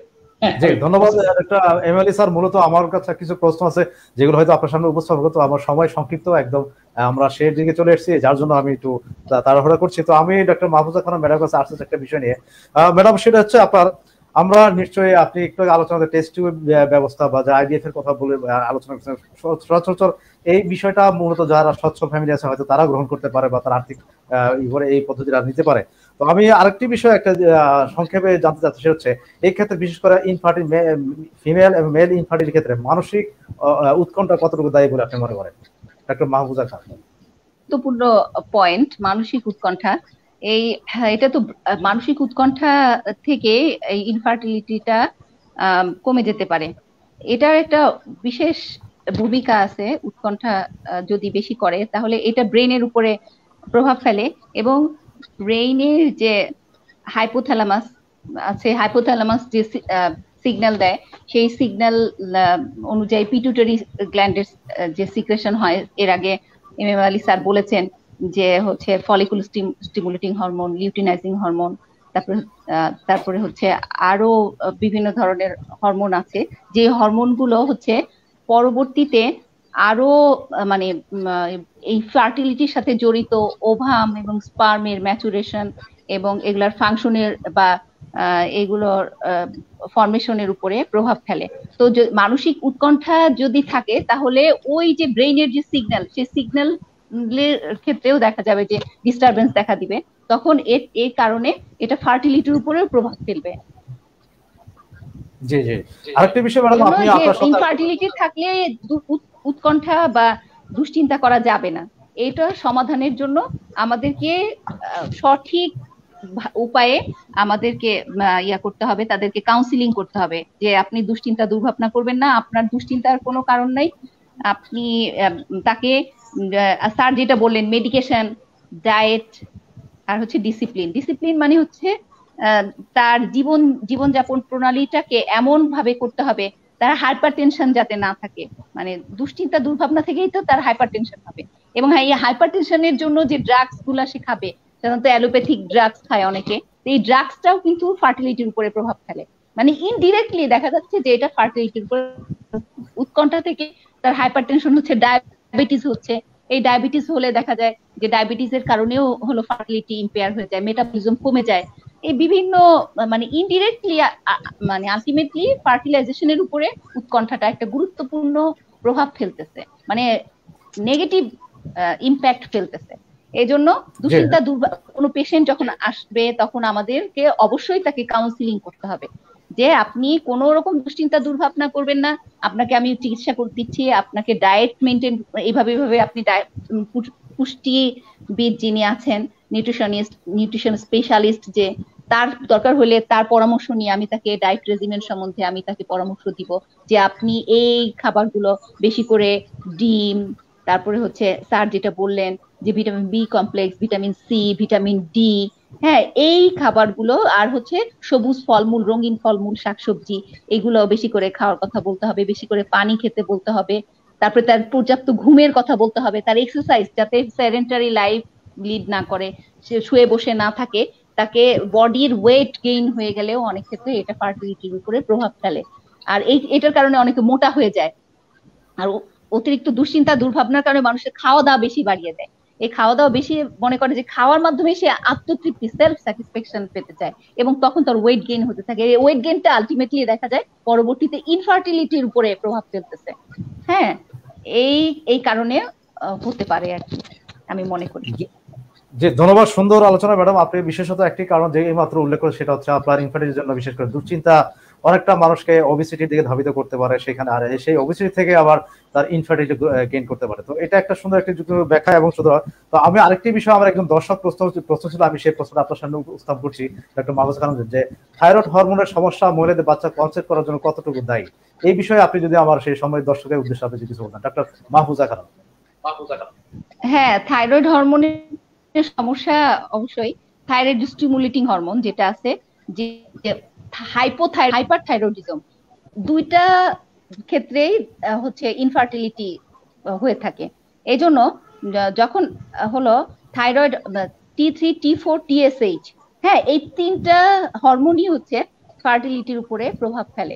তো T3, T4 এই যে হরমোন, থাইরয়েড যে হরমোন আছে, এই হরমোনগুলো যদি কমে যায় তাহলে এটাকে হাইপোথাইরয়েডিজম বলে। এই হাইপোথাইরয়েডিজমও ইনফার্টিলিটির উপরে প্রভাব ফেলে। আবার ওইদিকে হাইপোথাইরয়েডিজম, ওই হাইপোথাইরয়েডিজমের কারণেও দেখা যায় ইনফার্টিলিটি ডেভেলপ করতেছে। এবং এই যে হরমোনাল যে ইফেক্ট গুলা, এগুলা মেনস্ট্রুয়েশন কে ইরেগুলার করে দিচ্ছে, তারপরে অনিয়মিত মাসিক করে দিচ্ছে, তারপরে দীর্ঘদিন পর পর মাসিক হচ্ছে। মাসিক যখন ইরেগুলার হবে তখন তার মেনস্ট্রুয়াল সাইকেলটা যদি অ্যাবনর্মাল থাকে, নর্মাল অবস্থায় না আনা হয়, তাহলে তার কনসিভের ক্ষেত্রেও সমস্যা তৈরি হবে। এইভাবে করে ইনফার্টিলিটি করে এটা প্রভাব ফেলে। জি, ধন্যবাদ ম্যাডাম। আপনার সাথে আরেকটু প্রশ্ন একটু সংযুক্ত করছি আর কি। সেটা হচ্ছে, ম্যাডাম শুনতে পাচ্ছেন আমার? আমি আরেকটি প্রশ্ন সংযুক্ত করতে যাচ্ছি, এই যে আপনার বিশেষ করে আপনার এই যে ইনফার্টিলিটির ক্ষেত্রে আমাদের হোমিওপ্যাথিক চিকিৎসা অনুযায়ী আমার হোমিওপ্যাথিক মতে কিভাবে চিকিৎসাটা করা হয়, বা আপনি এটা কিভাবে সাজবেন একজন হোমিও ডাক্তার হিসেবে? অবশ্যই হোমিও ডক্টর হিসেবে আমাদের হচ্ছে হোমিওপ্যাথিতে হলো আমরা অবশ্যই এই যে যে ইরেগুলার মেনস্ট্রুয়েশন, অনিয়মিত মাসিক, অতিরিক্ত রক্তস্রাব, তারপরে হচ্ছে অনিয়মিত যে মেনস্ট্রুয়েশন হয়, অনিয়মিত যে মাসিক হয়, হ্যাঁ, তারপরে হচ্ছে অল্প মাসিক হচ্ছে, মানে যে পরিমাণে মেনস্ট্রুয়েশন হওয়া দরকার সেই পরিমাণে মেনস্ট্রুয়েশন হচ্ছে না, তারপরে হচ্ছে ইরেগুলার মেনস্ট্রুয়েশন এগুলোর, তারপরে হচ্ছে পেইনফুল মেনস্ট্রুয়েশন, এগুলোর উপরে। আর এই সবগুলো সিমটমই কিন্তু মানে যারা যারা ইনফার্টিলিটিতে ভুগে এই সমস্ত সমস্যা গুলো নিয়েই বেশিরভাগ ডক্টরের কাছে আসে, যে আমার এই মাসিকের সমস্যা, আমার তো বাচ্চা কাচ্চা হচ্ছে না, রেগুলার মাসিক হচ্ছে না। তখন আমরা হোমিওপ্যাথিতে মাসিককে নিয়মের মধ্যে আনার জন্য, নর্মাল মেনস্ট্রুয়েশনের জন্য আমরা হোমিওপ্যাথিতে যে ঔষধগুলো আছে তার লক্ষণ নিব, টোটালিটি অফ সিমটমস দিব তাকে। তখন ওই টোটালিটি অফ সিমটমস এর ভিত্তিতে তাকে হলো আমরা সিমটম সিমিলারিটি করব। সিমটম সিমিলারিটি করে যে মেডিসিনটার সাথে তার বেশি হলো সিমিলারিটি থাকবে সেই মেডিসিনটা তাকে যদি দেই, তাহলে সেই ক্ষেত্রে দেখা যায়, আমি নিজে আমার প্র্যাকটিস লাইফে আমি এরকম আমার বেশ অনেকগুলো পেশেন্টের এরকম আমি ট্রিটমেন্ট দিয়েছি এবং ভালো ফলাফল পেয়েছি, এবং তারা পরবর্তীতে আরো পেশেন্ট নিয়ে আমার কাছে এসছে যে এরকম সমস্যা ম্যাডাম আপনার কাছে নিয়ে আসলাম। তখন আমি বললাম যে আসলে আমি তখন তাদেরকে এর পাশাপাশি ডায়েট এন্ড রেজিমেনের কথা, স্যার যেটা বলেছেন, ডিসিপ্লিন, এগুলোর কথাও আমরা বলে থাকি, যে এই বেশি করে পুষ্টিকর খাবার খাওয়ার কথা, বেশি করে সবুজ ফলমূল শাকসবজি, কার্বোহাইড্রেট কম খাওয়ার কথা বলি, ডিম, তারপরে হলো এই যে স্যার যেটা বললেন কলা খাওয়ার কথা, বেশি করে কলা খাওয়ার কথা, বেশি করে লেবু খাওয়ার কথা, তারপরে হচ্ছে এই যে গাজর, বিভিন্ন ধরনের রঙিন ফলমূল, এটাতে যেমন অ্যান্টি অক্সিডেন্টও থাকে প্লাস ভিটামিন থাকে, এবং আরো যে স্যার বললেন ভিটামিন বি কমপ্লেক্স, যেমন হচ্ছে ওই যে যেটা প্রসেসড ফুড সেটা না খেয়ে আমরা যদি যে সমস্ত থেকে আমরা ডিরেক্ট ভিটামিন পাবো, যে সমস্ত উপাদান থেকে আমরা যেগুলো কাঁচা খাওয়া যায়, সালাদ, বিভিন্ন রকম শসা, গাজর, টমেটো, হ্যাঁ, এগুলো দিয়ে সালাদ তৈরি করে খাওয়া, এরকম বিভিন্ন ধরনের খাবার দাবার যদি আমরা তাদেরকে পরামর্শ দিই, আর পাশাপাশি আমরা হোমিওপ্যাথিক মেডিসিন দিই, আমি দেখেছি যে খুব মার্ভেলাস রেজাল্ট পাওয়া যায় এক্ষেত্রে যে কি ভালো রেজাল্ট পাওয়া যায়। যদি কারো কোনো কনজেনিটাল প্রবলেম থাকে বা কোনো ইনফেকশনের কারণে তার যদি কোনো মেকানিক্যাল ডিফেক্ট হয়ে যায় সেক্ষেত্রে আলাদা কথা, তাছাড়া তার যদি অন্য তেমন কোনো সমস্যা না থাকে, শুধু হরমোনাল কারণের জন্য তার হচ্ছে মাসিক ইরেগুলার আছে, তখন আমরা হোমিওপ্যাথি মেডিসিন পাশাপাশি ডায়েট রেজিমেন ডিসিপ্লিন এগুলো দিয়ে আমরা তাকে খুব সুন্দরভাবে আমরা ফার্টিলিটি যাতে হয় সেই মানে ব্যবস্থা আমরা করে দিই। এবং আল্লাহর রহমতে এই ক্ষেত্রে আমরা দেখেছি 80% কেসেসে অনেক ভালো ফলাফল আমরা পেয়েছি। জি, ধন্যবাদ ম্যাডাম আপনাকে সুন্দর আলোচনার জন্য। বিশেষ করে আপনি পাশাপাশি নিউট্রিশনের বিষয়টিও আপনি অন্তর্ভুক্ত করে খুব সুন্দর আলোচনা করেছেন। আশা করি আমার যে দর্শক যারা আছেন তারা অবশ্যই বুঝতে পারছেন যে এখানে হোমিওপ্যাথি শুধু মেডিসিন বা অন্যান্য ব্যবস্থা না, পাশাপাশি নিউট্রিশন একটা বিশেষ ভূমিকা থাকে এখানে ইনফার্টিলিটির ক্ষেত্রে। তো আমি এই মুহূর্তে ডক্টর এম আলী স্যার কাছে আসতে যাচ্ছি একটি বিষয় নিয়ে। স্যার আপনি কি আমাকে শুনতে পাচ্ছেন? শুনতে পাচ্ছি। হ্যাঁ স্যার, আমি যেহেতু আমার এই অনুষ্ঠানটি সাধারণ দর্শনের পাশাপাশি বিভিন্ন আমাদের হোমিওপ্যাথ অনেক তরুণ বন্ধু বা উদীয়মান ডাক্তাররা এই অনুষ্ঠানটা দেখে থাকে, তো আমি তাদেরকে উদ্দেশ্য করে আমি একটা প্রশ্ন করতে যাচ্ছি আপনার কাছে। সেটা হচ্ছে, একজন পুষ্টিবিদ হওয়ার জন্য, বিশেষ একজন হোমিও ডাক্তার যদি একজন পাশাপাশি একজন পুষ্টিবিদ হতে হয়, তাহলে তার কি কি পদক্ষেপ গ্রহণ করা উচিত বলে আপনি মনে করেন? আচ্ছা স্যার, থ্যাংক ইউ। পুষ্টিবিদ একটা অনেক বড় ব্যাপার, মানে এর উপরে হয়তো মাস্টার্স করা বা পিএইচডি করা সেটা একটা বিষয়। তো পুষ্টির অভিজ্ঞতাগুলো, মানে আমাদের যে বেসিক যে খাদ্যগুলো আছে এই নিউট্রিয়েন্টগুলো সম্পর্কে একটু ধারণা এবং সেটা বডিতে অ্যাপ্লাই করা। বিশেষ করে ধরুন যে এই যে খালি কয়েকটা কম্পোনেন্টের কথা ধারণা নেওয়া দরকার, যে বডিটা কতটুকু কার্বোহাইড্রেট নেবে, তার আমরা কতটুকু দিচ্ছি, কত টাকা প্রোটিন নেবে, কতটুকু দিচ্ছি, কতটা ফ্যাট দরকার, কতটা দিচ্ছি, এবং কতটা ভিটামিন দরকার, এবং কি কি ভিটামিন গুলো রেগুলার লাগে। আমি এর আগে বলেছি যে সেলুলার ভিটামিন গুলো দরকার, যেমন ভিটামিন সি এবং বি। তাহলে এই সি এবং বি কোন কোন খাবারগুলোতে, কোন কোন ফলগুলোতে, কোন কোন ভেজিটেবল গুলোতে আছে, এগুলো শিখতে হবে। এবং আরেকটা জিনিস শিখতে হবে, এটা ইজিলি শেখা দরকার। না হলে আমি আমার একটা চ্যানেল আছে green health 100 doctor M M Ali, এটাতে আমি এই ট্রেনিং সেন্টারটা খুলে ফেলবো অলরেডি, যে আমরা যেন এটাকে ব্রডকাস্ট করতে পারি, সবাই যেন আমরা এটা শিখতে পারি। তো এবং প্রসেসিং খাবারগুলোকে কিভাবে স্কিপ করে তারা এই নিউট্রিয়েন্ট গুলোকে নিতে পারবে। এটা এটা এটা ট্রেনিং খুব বেশি কষ্ট না, তবে এটাকে এটাকে মনে থেকে নিতে হবে, এটাকে ব্রেন থেকে নিতে হবে। তা আমরা যদি শুধুমাত্র এই এই সমস্ত থ্রিডির যে ব্যাপারটা, যে ডায়েটটা নিয়ে আমরা যদি একটু পড়ি তাহলেই হবে। ম্যাডাম বলেছেন ডিমের কথা বলেছেন, আরেকটা বিষয় আপনি দুধের কথা আসবে। এটা খুব ব্যালেন্স খাবার। ডিম এখন কিন্তু সস্তা খাবার, অনেক সস্তা খাবার। একটা সিগারেটের দাম যেখানে মানে 12 টাকা, একটা ডিমের দাম 6 টাকা বা 7 টাকা। সো এটা খাওয়ানো যাবে, এবং ডিম আদর্শ খাবার, খুবই জরুরি। এই এই এই এবং সবাইকে আমাদের এই বিষয়টা, যে ইনফার্টিলিটি বিষয়ে যে খাবারগুলো আছে বা অনেকগুলো, বিশেষ করে আপনারা একটা জিনিস তাদের জন্য মেসেজ দিই, সেটি হলো যে এই খাবারগুলো যেন প্রসেস খাবার না খায়, খাবারের খোসাগুলো যেন থাকে, এবং সেটা হাই বয়েলড না করা হয়, হাই ফ্রাইড না করা হয়, তাহলেই কিন্তু তারা এই খাবারগুলো পেশেন্টকে দিতে পারবে। ফ্রাইড করলে, জাপানে একটা প্রবাদ আছে যে when you eat the fry food you will be fry, when you eat the fresh food you will be fresh. Japan কেন আজকে এই তার লম্বা হচ্ছে, কিন্তু আগে থেকে বিশ্বকাপে দেখেন লম্বা হয়ে গেছে, এবং তারা কিন্তু গড় আয়ু সবচেয়ে পৃথিবীর বেশি। কেন? তারা শুধুমাত্র পুষ্টি এবং লাইফস্টাইলে 3Dর উপরে প্রচন্ড তারা জোর দিয়েছে। তো আমিও চাই যে আমি বাংলাদেশি আমার যারা ডক্টর কলিগসরা আছেন, আমি তাদের খুবই ভালোবাসি, এবং যে ডক্টরই হোক, পৃথিবীতে 135 প্রকারের ডাক্তার আছে, এর মধ্যে হলো হোমিওপ্যাথি একটা অত্যন্ত ভালো। আমি অলসো সেখানে পড়াশোনা করেছি, খুবই ইন্টারেস্টিং, এবং এটা ডিএনএ লেভেলকে চেঞ্জ করতে পারে।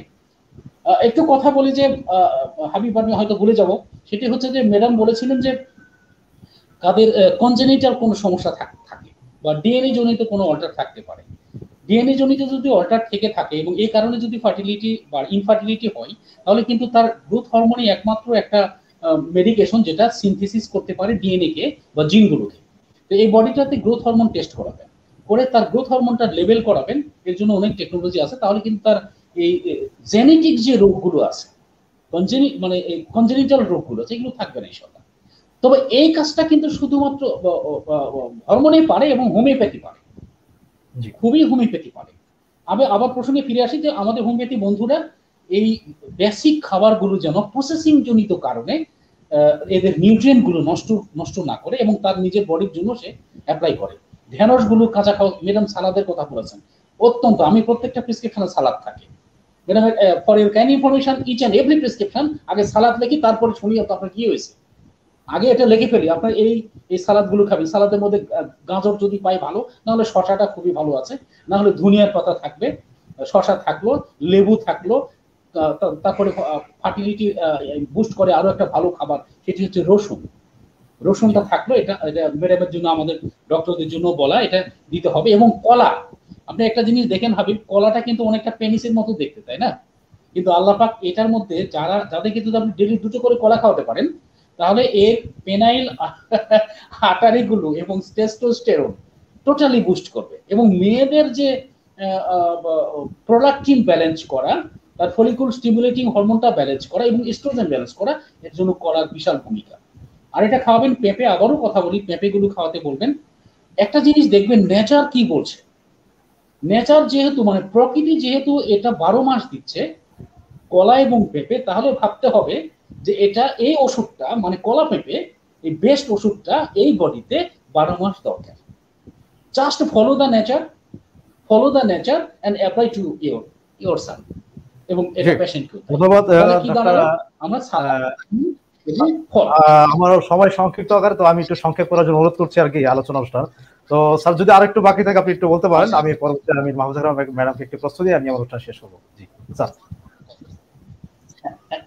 এটাই হলো মেসেজ, যে প্রসেসিংটা যেন তারা দেখে, এবং যদি এর কারণে কোনো ট্রেনিং দরকার হয় হাবিব, তাহলে আমার পক্ষ থেকে ওনাদের জন্য একটা সুখবর, সেটি হলো এটা প্রসেসিং জনিত আমি বেশ কিছু ভিডিও করব অথবা লাইভ প্রোগ্রাম করব, ওনারা যেন সেটা ফলো করেন, ইনশাআল্লাহ তারাও পুষ্টিবিদ হতে পারবে। পুষ্টিবিদ। ধন্যবাদ। হ্যাঁ ধন্যবাদ ডক্টর স্যার। আমরাও মনে করি যেটা বিশেষ করে যারা তরুণ উদীয়মান ডাক্তার আছেন, যারা হোমিওপ্যাথি এই মধ্যে সংযুক্ত এবং সম্পৃক্ত হচ্ছেন, আমরা তারাও এই পুষ্টি সম্পর্কে একটা বিশেষ জ্ঞান লাভ করি। আমরা অধিকাংশ ক্ষেত্রে দেখি যে প্রায় আগের যারা প্রবীণ ডাক্তার বা তারাও যারা অভিজ্ঞ তারা হয়তো প্রদর্শন করতেন, কিন্তু কিছু কিছু নতুন ডাক্তার তারা এখনো নিউট্রিশন সম্পর্কে তেমন ধারণা না থাকায় বিশেষ করে পেশেন্ট যখন আসে সেটা তাদের প্রেসক্রাইব করেন না। তো আমরা আশা করছি যে আমাদের আজকের যে প্রোগ্রাম এই নিউট্রিশন এবং ইনফার্টিলিটি যে আমরা সম্পৃক্ত অনুষ্ঠানটা করলাম, এর মাধ্যমে তারা ইনভেস্ট পাবে। তো আমি এই মুহূর্তে ডক্টর মাহফুজা খানম ম্যাডামকে একটা প্রশ্ন দিয়ে আমি শেষ করতে যাচ্ছি, সেটা হচ্ছে ম্যাডাম, অনেক সময় দেখা যায় ইনফার্টিলিটি যে সমস্যাটা, এই সমস্যায় অনেক সময় সার্জিক্যাল অপশনটা চলে আসে, সার্জিক্যাল ফাংশন আসতে পারে। তো সেই ক্ষেত্রে আমাদের হোমিওপ্যাথি যারা ডাক্তার আছেন তারা এই বিষয়টাকে কিভাবে একজন রোগীকে সাজেস্ট করবেন যে হ্যাঁ আপনি সার্জিক্যাল অপশনে যান বা মেডিসিনাল বা ট্রিটমেন্ট নিতে পারেন, এইটা আপনি কিভাবে সমন্বয় করেন ডক্টর মাহফুজা খানম? আসলে আমাদের হোমিওপ্যাথিতে কিন্তু সার্জারি সম্বন্ধে বলা হয়েছে যে হোমিওপ্যাথিক সিস্টেম অফ ট্রিটমেন্ট এটা একটা ওয়ে অফ ট্রিটমেন্ট অ্যালোপ্যাথির মতো। তবে হোমিওপ্যাথিতে আমরা সার্জারিকে পুরাপুরি মানে নেগেটিভ ভাবে আমরা নেই না। যে ক্ষেত্রে অবস্টাকল থাকবে মানে কোনো বাধা থাকবে, সেই আরোগ্য পথের বাধা মনে করতে হবে। সার্জিক্যাল কেসে যেটা হচ্ছে নর্মাল ফাংশনটাকে ইন্টারাপ্ট করবে, যেমন আমি উদাহরণস্বরূপ আমি বলতে পারি ইউটেরাসের মধ্যে যদি এমন কোনো পলিপ বা ফাইব্রয়েড বা এমন কোনো গ্রোথ থাকে, যে গ্রোথটা হচ্ছে এন্ডোমেট্রিয়াম অফ দ্য ইউটেরাসের ইমপ্ল্যান্টেশনে এমব্রায়োটাকে ইমপ্ল্যান্টেশনে বাধা দিতে পারে, তখন ওই ক্ষেত্রে আমাদের হচ্ছে, এবং এটা যদি গ্রোথটা ক্রমান্বয়ে বাড়তেই থাকে তখন এটাকে রিমুভ করে দিতে হবে। এবং এই যে টিউমারটা, এই টিউমারটা যদি সরিয়ে না দেওয়া হয় এবং যদি বাড়তেই থাকে তাহলে এটা আর বাচ্চাকে ডেভেলপ হতে দিবে না এবং বাচ্চাটাকে নষ্ট করে দিবে।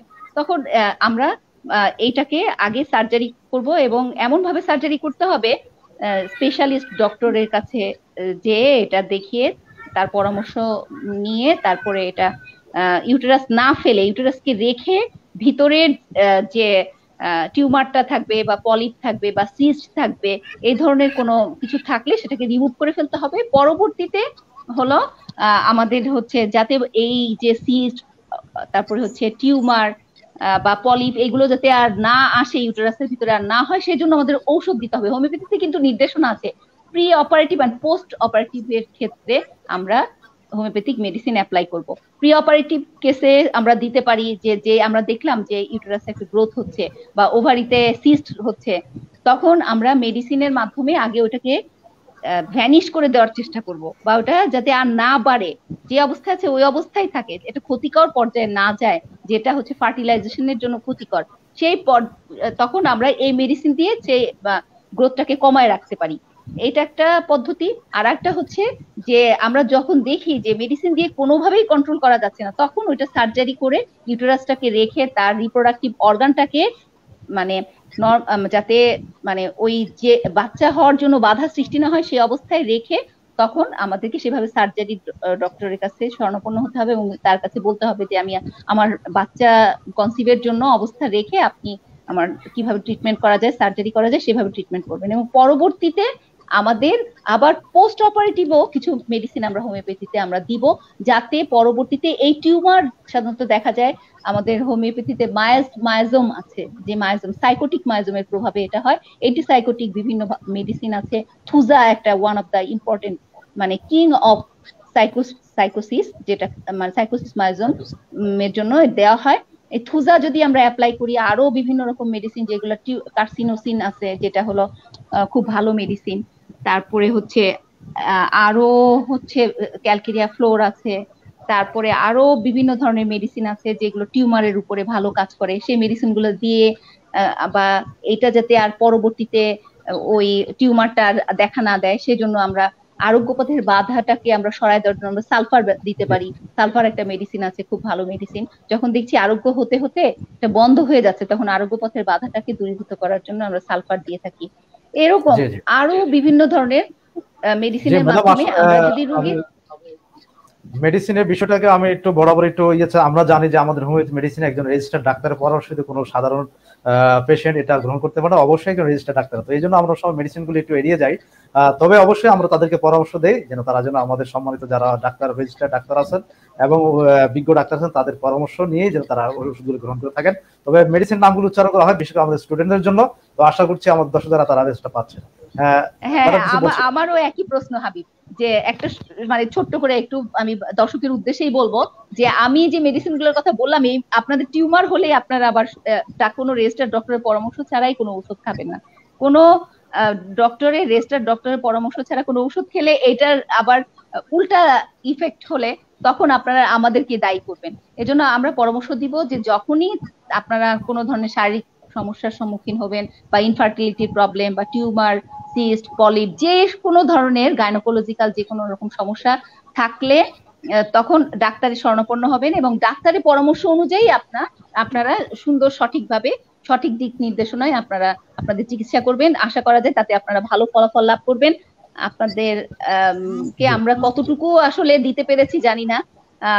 এরপরেও যদি কোনো কিছু জানার বা বোঝার থাকে সেক্ষেত্রে আপনারা সংক্ষিপ্তভাবে হাবিবকে আপনারা কোশ্চেন দিলে আমরা এই অল্প সময়ের মধ্যে এটা উত্তর দেওয়ার চেষ্টা করব। জি, ধন্যবাদ ম্যাডাম। তো আমার অনুষ্ঠান যেহেতু আজকে আমরা প্রায় 1 ঘন্টা 7 মিনিট আলোচনা, অর্থাৎ আমার নির্দিষ্ট সময়ের একটু বেশি আলোচনা আমরা করেছি। তো আমরা চেষ্টা করেছি যে আমাদের যে আলোচনা অনুষ্ঠান এর মাধ্যমে ইনফার্টিলিটি এবং তার সাথে যে পুষ্টির একটি সম্পর্ক রয়েছে সেটা আমরা দর্শকদের সামনে হাইলাইট করার উদ্দেশ্যে আমরা আজকের অনুষ্ঠান। তো আপনাদের দুজনকে, বিশেষ ডক্টর এম এ আলী এবং ডক্টর মাহফুজা খানম, আপনার দুজনকে ধন্যবাদ। তো আমার সময় স্বল্পতার কারণে আমার হাতে অনেক প্রশ্ন ছিল এবং অনেক বিষয় আলোচনা করার জন্য, কিন্তু সময় স্বল্পতার কারণে আজকে আমরা সে আলোচনা করতে পারিনি। তো আপনাদের দুজনকে আজকে আমার অনুষ্ঠানে অংশগ্রহণের জন্য অশেষ অশেষ ধন্যবাদ।